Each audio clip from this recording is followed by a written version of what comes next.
I appreciate what you said about our obligation to Ukraine. My question is, what about our obligation to our sovereignty and our borders? Oh, that's a great question. Great question. So in the House, we passed the H.R. 2, the strongest border security package the House has ever passed. The Senate saw that and just said, okay. And they didn't even bring it up for debate or discussion in the Senate. The quickest path to securing our border, in my belief, is twofold. Number one, this is one of the things, incidentally, with appropriations we're fighting over, is to have border security be a part of the appropriations package. Why would we fund the Department of Homeland Security that does not actually secure the homeland? That makes no sense. Why would we do that? So that's one of the fights that we're having. And we're gonna have it with the Senate and with the White House. Number two, the quickest way is we're gonna need a new president of the United States. Because enforcement of our laws, and this is under a Supreme Court ruling back in 2015 actually, when Arizona made a change to their criminal laws where they would ask you if you were in the country illegally, and the media and people on the left side of our politics were like, that's xenophobia, you can't do it. That sounds good when you live in Manhattan, but when you live on the southern border and you have to deal with this every day, it's not xenophobia, this is safety. That's what this is.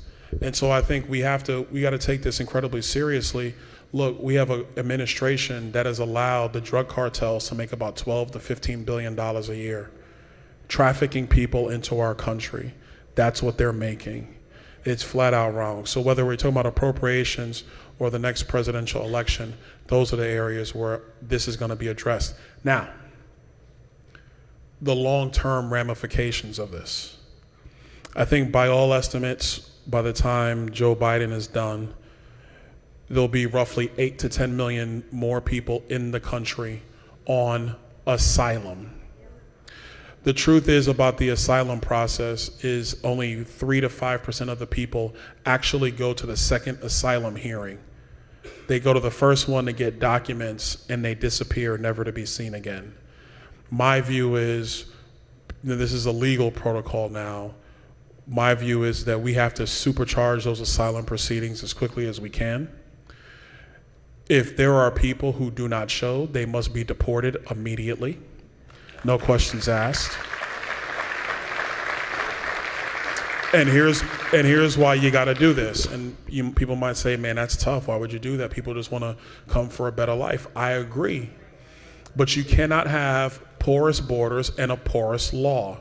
If you do that, people take advantage of it. That's why there are 86 people on a terror watch list that have come through our southern border since Joe Biden has taken office. 86. They're on a terror watch list. They attempted to come through our southern border. The 86 are the ones that we caught. Let me posit it that way for you. So you can't continue this anymore. And I think, Mayor, to your point, that's what's happened, and I think those are the fixes to repair it. Melissa